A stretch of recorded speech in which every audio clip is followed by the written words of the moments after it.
How's it going? Right, bit of a different video for you this week. Literally a straightforward talk to the camera job, isn't it? Something happened. Something happened to, I'd like to say something happened to us. It weren't you. But something happened to Loz in this van. No bullshit. Literally not. I've seen stories before about how people have had like break-ins and just the van tampered with, and you always think We've never had any problems, have we? We've never had any trouble before, and we've never really paid much attention to them videos or anything like that, because we've done this not for so long now, but we've done it for almost 2 years, UK and abroad, and we've not really had any trouble. I've never felt uneasy in here. No. I forget I'm even in a van. Yeah. Once I'm locked up, I just forget I'm in a van, really. But that all changed the other night. So this isn't a video to like sort of like big it up or anything like that. This is literally just what happened on to me and you, bud. A night to the van with Loz in it. And yeah, it wasn't fun. It was really upsetting, and it caused a lot of stress, didn't it? So something happened to us, or to Loz, to this van the other night. So I was doing an evening shift at work, and Loz was coming back from a shift during the day, and for whatever reason I didn't commute to the job. Instead, I thought I'd drive the van to the place of work, which is on an industrial estate, and I'll park there, and Loz can come there and get in the van and, you know, relax and get to sleep and wait for me to finish work. Done it on the odd occasion before. It's not been a problem. We don't usually do it because it's not the nicest area to park. No. But we've never had the feeling of it being an unsafe place to park. I started my shift and I was a couple of miles away at about, what time? 10:30. About 10:30, quarter to 11 at night. Is that right? About 10:30, quarter to 11 at night, and I got a phone call from Loz, and yeah. Right, so I got in, had a shower, made some lunch for the next day. Just me and Buddy are in the van. Anyway, Mum rings me, I'm on FaceTime. Next thing, someone knocks on the door, on the side door. I thought it'll just be kids. I weren't even that bothered, actually. I thought it'll just be kids. They'll probably knock again. I'll hear them laugh and they'll go. Well, they didn't. They didn't go. They knocked again, and then they started shaking the van. It's important. I always make sure that at night time the windows are blacked out, and basically there actually wasn't anything on that window. There wasn't anything on that window apart from the curtain, but that's because that was quite close up to a bush, and there would be no foot traffic going past that window. Oh, we thought. But usually the windows at night are all blacked out, so you're not advertising that someone's in the van and all the lights are on. So and that pretty much was the case, weren't it? Yeah, but you could tell that there's probably someone in the van, because the lights were on dim. Yeah, if you got up close to the van, you might be able to spot a bit of light coming through. Put it this way, you can tell it's a camper van. Like, well, it's obviously, not, yeah, you can tell it's a camper van. So anyway, then they started shaking the van, and I thought, no, you're taking the. So, and then what were you doing when they started shaking it? Well, I was thinking, you're giving me earthquake vibes. Stop. I thought, just give up now. Anyway, I didn't do anything. I just thought, oh God. Anyway, then the vent was open, so I could hear, there was clearly 2 blokes outside, and I could hear 2 blokes going, it was me, mate, who shook the van. I thought, yeah, I know it is. Anyway, and the other one started laughing. I'm thinking, they must be just prattling around. Can I just say as well, it sounds like you were really chilled about this right now, but inside... when they first knocked, I was a bit like, it'll just be idiots. I wasn't actually... Obviously I was on my own, so I was a bit like, oh God, who's knocking on the van? But I did think they'll not want to walk off. When they started shaking it, I thought, nah, they mean business, I'm not okay about this. Then they started shining a torch through the side window, and then I thought, oh shit. Yeah, I think that's when I thought, when it stepped up a level is when you have that sort of first interaction, and we've actually had it before, someone banging on the van. And that's what I mean. And they just ran off. And they just ran off, And it's like, you know what, put yourself as a kid, you might do it as a dare, whatever like that. But when the torches started coming out. Yeah, no, and the dog started when you were telling me the story, when the torches start coming out, that is then going from messing about to they want to see inside. What is this person here for? Like, yeah. Why are they still here? And why have they got a torch? And why have they got a torch? Yeah. Yeah. So then I'm thinking, oh my God, I don't know what I'm going to do. I actually don't know what I'm going to do. I'm just thinking, I just wanted Buddy to go absolutely berserk. Anyway, he started barking. He was really barking and growling at the door and stuff. And then he just stopped. When they started shining the torch through the door, he stopped. And he just came and like guarded me. And I thought, no, carry on barking, carry on barking. At this point, I'd rang Rich, panicked. Then I thought I didn't even want them to hear me inside. So then I turned the phone off. Then I texted my mum saying, you're going to have to drive down. Not at any point did I ring the police, but I don't know why I didn't. I was just so panicked. Because this was still in the northeast of, the northwest of the UK, where Laura's family live. So yeah, they weren't too far away. Not a million miles away. So then and then they started trying all the doors, and I thought, oh God. And that's when I thought, oh my God, I really hope the front doors are locked, because I'd not checked. Yeah. Then they're trying the back door, and I'm thinking, no, this is just not okay. I was really panicking then. Anyway, the dog wasn't barking. He was a bit freaked out. And then I could hear them talking amongst themselves, and then I just screamed, fuck off, because I thought, I need him to know that someone's inside. Yeah. Like, screamed it, made the dog jump. I thought, I need them to know that somebody's inside. They clearly, because one of them said, oh, there's a dog in there, and I thought, you need to know there's a human in here as well. Anyway, they went, oh, there's someone in there.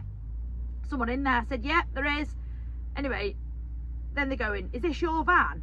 I'm thinking, oh my God. And I went, yeah, it's my van. Are you safe in there? I said, well, I'm feeling a little bit uncomfortable, but yes, I'm safe in here. Then I'm like tired, thinking, is this the police? Have the police like turned up? Yeah, you started getting like police vibes. I started getting police vibes, but then there was a bit of it's like, well, police wouldn't shake the van. Yeah. And why wouldn't you knock and go, hi, it's the police from the off? Yeah. But at that point, I'm still thinking this could be police, because it just was giving me that kind of vibe. And then and I thought, why would you try all the doors? But it's only after when you think of that. Yeah. And then they said, are you being kept in there against your will? I thought, what a stupid thing to ask. That's a weird thing to ask. Weird thing. And I was like, no. And then I am though. yeah. And then I was like, no, I'm not. I did say that you're making me feel a bit uncomfortable now, because I thought if it is police, you need to back off, because you're clearly making me feel uncomfortable. Yeah. Is this your van? I said, yeah. Then they said, are you Laura and my middle name? And I was like, ah. Yeah, that was weird. Oh my God. Yeah, so they actually used some personal information, called you out by your name, your middle name, and those things can only be like obtained through like. But I don't use my middle name for anything. Like nothing. Stalking or something. I don't know. I don't use my middle name for anything. Don't know. And all I was thinking at this point was, right, so we've got a couple of knives in here, I've got a kettle. What else can I throw? Thought at this point, I'm gonna start chucking. So I got a call from Loz when I was a couple of miles away doing an agency shift, telling me this. And it was a bit frustrating really, because I couldn't get the information out of her because she was trying to be quiet on the phone. So I'm sort of like asking all these questions, like, who is it? And she's kind of like, no, because the panic in her, I could tell. And she just didn't want to give probably any more information away to the people who were stood outside by talking to me on the phone. She said that they said to me that they were the police. Yeah, yeah, they did. Already, it sounded dodgy because she's had this interaction, knocking on the door, trying the doors, shaking it, the torches, and then halfway through they're saying they're police. No, it was like at the end. After they used my name, they said, just come outside if you want to talk to you because we're the police. And I thought, no, you're not. And I think I said, no, you're not. And then they said, just come to the window. They were at the side window. They said, come to the window and come and look at the car. I thought, no way. At this point, I'm sat on the bed, you're watching me, aren't you? So we had the CCTV camera inside the van, and I'm watching Loz, and she's literally like a frozen statue on the bed, just like curled up. I knife on her leg. So I rang the police, and I said to the police, look, this is a situation. I went, have you got police officers around my camper van in this area? Like, I need to know now. And they had to ask me some questions, and it was getting a bit too long-winded because I was on the side of a motorway, and I needed to know. I was like, I need to know now. Have you got the police there? They put the phone down on me and said they'd call me back in literally like as quick as possible. They called me back and they said, we have no police patrols in that area. No. Tell Laura to remain inside and lock the doors and windows. No, if you'd have told me that, I would have thrown up. I literally just put the phone down. I should have been like, well, can you get some police there? Yeah, that's the point. Like, I wouldn't have believed him if they'd have turned up. But, I mean, how it was just like, what? Who are these people using personal information? That was what got me. And the worrying thing was, to me, it looked a bit too opportunistic, really, if that is a word that makes sense. That, have they tried this when you're just in the van and I'm not there? I know. Have they watched us? Have they followed us into a location? And have they found information about us that we don't know about? It's a really easy van to spot, this van. There's not many of them around on the road. How would you know their middle name? I don't know, but to find us parked up where we were doesn't just come across randomly. Because we're never there.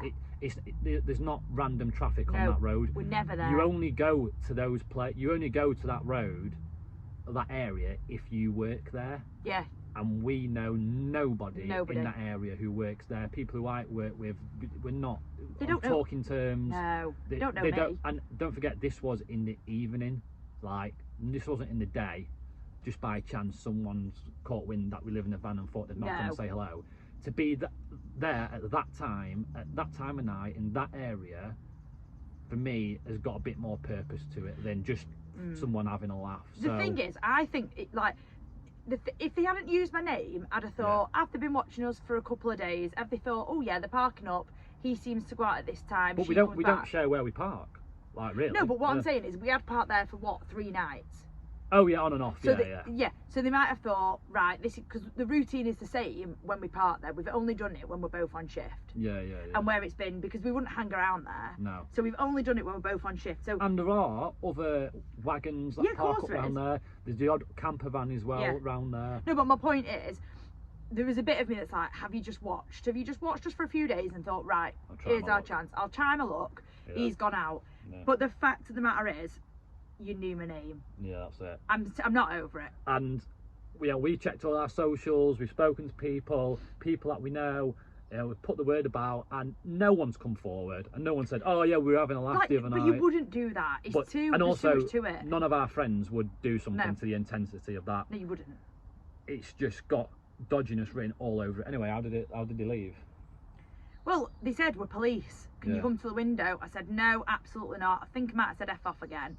And then at that point, I just went silent. I thought, I'm not saying anything because I'm interacting with these people and this is just ridiculous. Yeah. And then they just walked off, and that was the weirdest thing. They just left. I thought they could have probably got in if they wanted to. Yeah. But they knew I was inside. But even when they said, "Are you Laura so-and-so?" I said, yeah. What the hell? I think you might have still thought it was the police. I still thought it might have been the police, and I wanted the police to know I was doing nothing wrong by parking there. And I don't know. I was conflicted. I was so frightened. I was just conflicted. And then they just left. I think they just and you heard a car. Yeah. And what we think was 2 people left. Yeah. So weird. The police actually rang us back the next day. No, they rang me later on that night. Oh, and they rang me back the next day. And they wanted more information about what had happened. We didn't chase them to follow it up or anything, but we should though, shouldn't we? Well, yeah, we should have. Yeah, but they actually asked us. They wanted more information about the whole situation and what happened. I mean, they won't be able to do anything now because we didn't see Loz didn't see them. No. And that sort of thing. I think maybe next time would actually ring the police, but you just don't know how you're going to react in that moment, do you? Like, you don't know whether it's best just to wait it out, sit it out, try and talk your way out. And that's what I think I thought I was doing. Yeah, but they've definitely thrown you with the police thing, and when you're caught vulnerable, you don't know what's going to throw you. But that is that really did, like. You're probably thinking, why didn't you drive off? And you know why? No way. I can't bear for someone to make me jump. If I had got in there and they'd have hit the wind, no, I would have had a heart attack. Yeah. So I mean, like, obviously I wasn't in that situation, but I like to think if it happened whilst I was in it, I would literally just. Well, you'd go out. I'd just go out and just be like, "What's your problem? What are you playing at?" Of course you would. You know, and I'd use the dog as well. Yeah, but you have done before. When Yeah. people have knocked on, you've just gone out. Yeah. But this had a different tone to it. This Yeah. was definitely. They knew I was on my own. I think the fact that this happened to like a female by herself, it's just a bit too disturbing.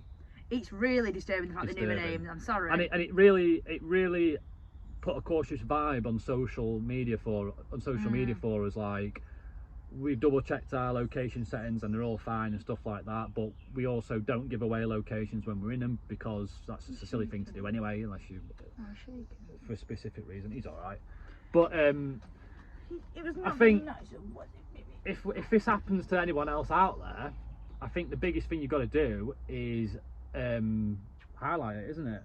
And like do literally what we're doing now, because if you're watching this, then it's just going to give you a little bit of a thought to be a bit more switched on, not let your guard down, but at the same time don't let it ruin your experience, your vibes. Also, like, buy a baseball bat. yeah, I'd say.